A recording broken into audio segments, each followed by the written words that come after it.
আসসালামু আলাইকুম বন্ধুরা, সবাই কেমন আছেন? আলহামদুলিল্লাহ আমিও ভালো আছি। শীতের সন্ধ্যার পরে খোলা আকাশের নিচে বাইরে বসে আমি ভিডিওটা বানাইতেছি। শীতকাল চলে আসছে আর সবগুলা চোর বের হয়ে গেছে। শীতের দিনে যেহেতু প্রচুর ঠান্ডা লাগে, তো মানুষ কি করে রাত্রেবেলা সন্ধ্যার পরে খাওয়া দাওয়া শেষ করে যেমন করে কম্বলের নিচে লেপে তুলে ঢুকে যায় আর শর্টকাটে বের হইতে চায় না। আর এই সুযোগে চোরগুলা মানুষের বাড়িতে ঢুকে যাচ্ছে। তো আমাদের পাশের গ্রামে অনেকগুলা চুরি হচ্ছে ইদানিং। চোর এমন চুরি হচ্ছে যে চোরে 8 কেজি চালও নিয়ে যাচ্ছে। কি হাসির বিষয় না? যে 8 কেজি চালও ছাড়তেছে না। আসলে এগুলো হচ্ছে ছেঁচড়া চোর। চোরের বা কি দোষ বলেন তো? ওদেরও তো খিদা লাগে, ওরা তো খেতে চায়। দেশের যে পরিস্থিতি, মানুষ মানে খাবার তো সবারই প্রয়োজন। চুরি করুক দাঁড়ি করুক পেটও তো আর বুঝবে না, তাই হয়তো বাধ্য হয়ে করে। নাহলে কখনো শুনছেন চোরে মানুষের চাল চুরি করে?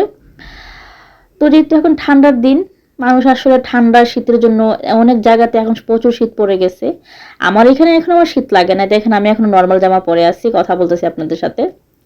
তো আমার বান্ধবীর বাসায় চুরি হয়েছে, ওদের ঘর থেকে 4টা ফোন নিছে 30,000 টাকা নিছে। ওরা এত ঘুমাইছে যে ওদের ঘরে লাইট জ্বলতেছে, রান্নাঘরে দরজা খুলে ঢুকছে, কিন্তু ওরা কেউ কিছু বলতে পারে না। তো আপনারা সবাই সাবধানে থাকবেন। এখন যেহেতু ঠান্ডার সিজন, চোর বেশি হবে দেশ গ্রামে, আর চোরগুলো সব বের হয়ে গেছে। এই চোরে ভালো করে জানে, কারণ ঠান্ডা দিন মানুষ একবার যদি খেতার তোলার কম্বলের তোলা ঢুকে যায় আর সহজে বের হইব না।